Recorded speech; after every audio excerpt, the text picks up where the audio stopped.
हेल' लोगोफोर, नोंथांमोनखौ आंनि चेनेलाव बरायबाय। आं नोंथांमोननि गेजेराव मोनसे बर'नि गोदान सर्ट फिल्मनि आपडेट लानानै फैदों। आं आसा खालामो नोंथांमोनहा आंनि भिडिअखौ जोबजासिम नायलांगोन। सेथियाव दङ बिथां सनालि हाज'वारि चेनेलनिफ्राय।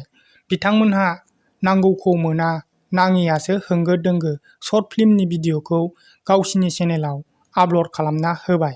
बे चेनेलनि गेजेरजों बिथांमोनहा कमेडि सर्ट भिडिअ लानानै फैयो। बिथांमोननि भिडिअफोरा बाख्नायजाथाव। बेबायदिनो बिथांमोनहा बयनिबो गेजेराव लानानै फैबाय थानो हाथों। बे चेनेलनि लिंकखौ आंनि चेनेलनि डिसक्रिपसनाव होनानै दोनदों। नोंथांमोना थांना नायनो हागोन, लोगोसे बिथांमोननि चेनेलखौबो सापर्ट खालामना फै। आंनि दिनैनि भिडिअआ बेखिनियानोमोन। नोंथांमोना आंनि चेनेलाव गोदानबा चेनेलखौ साबस्क्राइब खालामना ला, लोगोसे खाथिनि बेल आइकनखौबो अलाव थुनानै हो।